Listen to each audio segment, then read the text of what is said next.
ओम गम गणपते नमः। शिव महापुराण कैलाश संहिता 6वां अध्याय। स्कंद जी बोले, हे महाभाग वामदेव जी, तुम धन्य हो।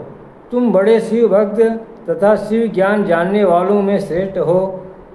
तुमको त्रिलोकी में कुछ भी अविदित नहीं है, फिर भी लोक कल्याण की दृष्टि से मैं तुमसे कहता हूँ।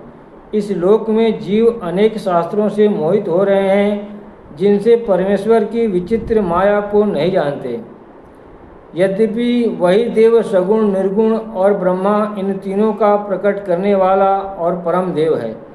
प्रणव का अर्थ तो साक्षात शिव जी ने ही किया है, और श्रुति, स्मृति, शास्त्र, पुराण और आगमनों ने भी कहा है, जिसमें मन वाणी को कोई भय नहीं है और जिसे पाकर विद्वान कभी भयभीत नहीं होता।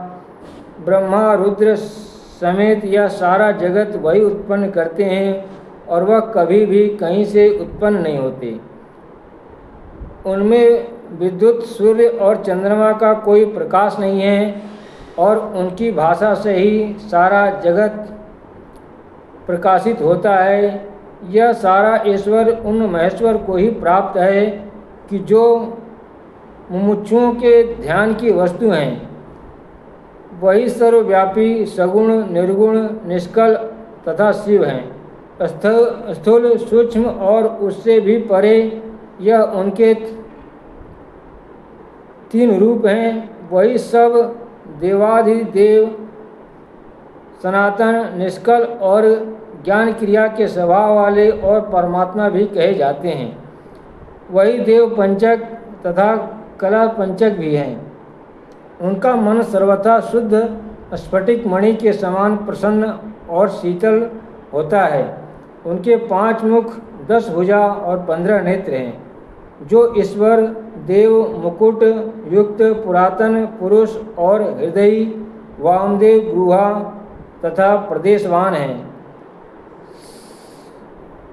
समर्थवान, सन्मूर्ति, साक्षात, संपूर्ण, निष्कल और मूर्ति के यह 6 प्रकार का शरीर धारण करने वाले हैं। शब्द की शक्तियों से भी वे स्फुरित होते, हृदयों में विराजमान रहते। अपनी मनोमयी शक्ति से वाम भाग विभूषित हैं।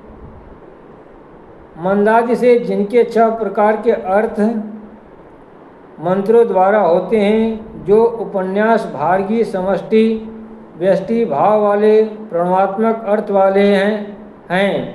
मैं इनके अर्थ को कहता हूँ, सुनो। पहले उपदेश का क्रम कहता हूँ। हे महाराज, लोक में वर्ण विख्यात है। इसमें 3 के लिए ही वेदाचार कहा गया है। शूद्र वेद का अधिकारी नहीं है, उसे केवल सेवा ही करने को कहा गया है। शेष 3 वर्ण अपने ही आश्रम में रत रहें। इन्हें तो श्रुति, स्मृति, धर्म का ही अनुष्ठान करना चाहिए, अन्य नहीं। इन्हें उसी से सिद्धि प्राप्त होगी। वेद मार्ग के प्रवर्तक परमेश्वर की यही आज्ञा है। तब श्रुति स्मृति जैसा कहती है, उसी के अनुसार वर्णाश्रम धर्म से अपने आचारों द्वारा परमेश्वर की वह पूजा करे, और जिसके करने से कितने ही श्रेष्ठ मुनियों ने सौज्यता प्राप्त की है।